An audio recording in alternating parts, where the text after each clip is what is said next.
Morning, Smith Transport.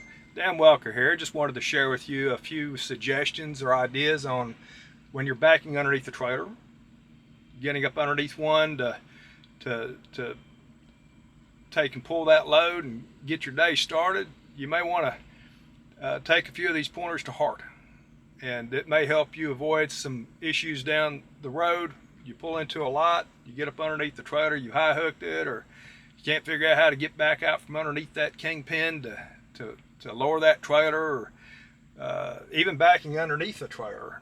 My good buddy Richard Fertig suggests when you pull in, there's other trailers to give you reference. You can always take a look over and see the height of those trailers, and that may give you an idea of whether or not your trailer's sitting up a little bit higher or maybe a little lower. It may prevent you from damaging the trailer with your fifth wheel, or potentially having that kingpin drop over top of your fifth wheel and causing you to have a high hook. And I'm going to show you how to get out from underneath that here in just a second. But just to be clear, you need to make sure that you're always aware of your speed when you're backing. Always make sure that there's no one or any type of obstruction behind you when you're backing, or getting in place, getting up underneath these trailers. Sometimes it's shippers or consignees when we're making deliveries or pickups.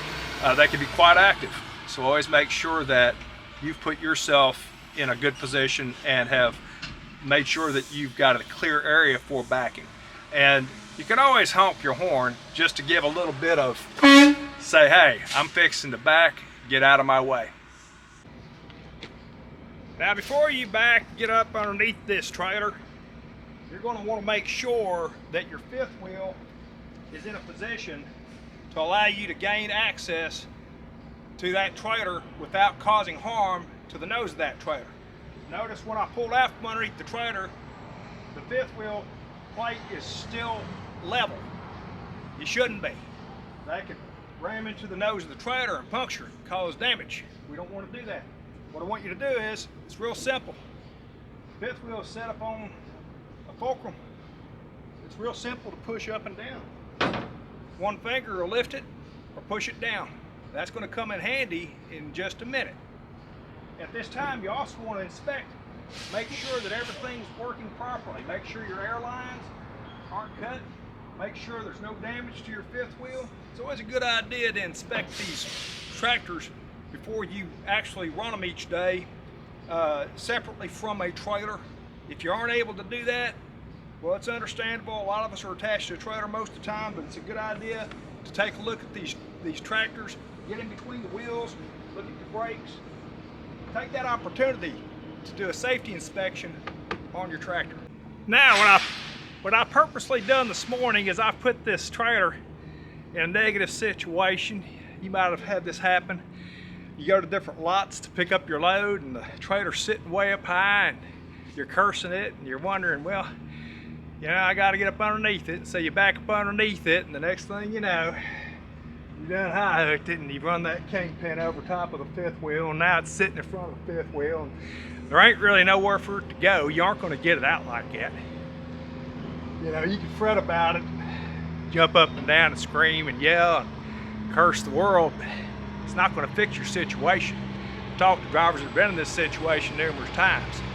They call me after about a half hour trying to yank it out from underneath it. Some have some bent cab extenders, they've jammed up underneath it. They've done everything they can think of except this. Let me show you a little something. Remember that pivot point I showed you earlier? That fulcrum, that little seesaw. We're looking at it. These fifth wheels, they lift pretty easy. Now, I want you to be careful. Always make sure you put on a pair of gloves. You can either use a wedge, soda pop bottle, or your trusty hammer or mini sledge like me. All we want to do is position that fifth wheel up so that kingpin can slide out from underneath it. Show you how we're going to do that.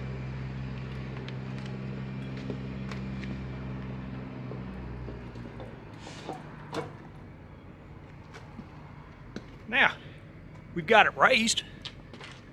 That's good. But there's something else that a lot of drivers forget to do.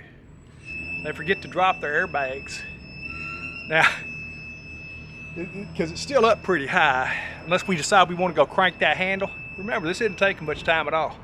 But let me show you this. I'm going to drop the airbags.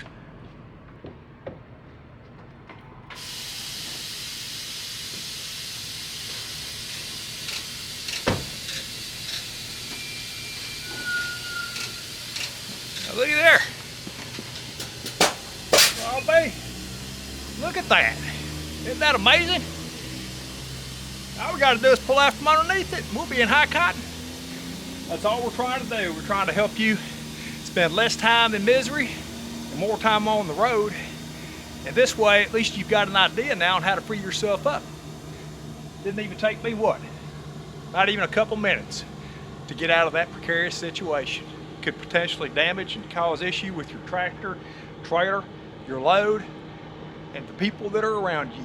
We want to keep everyone safe, keep you safe, make sure you understand just how simple it can be to get out of a sticky situation.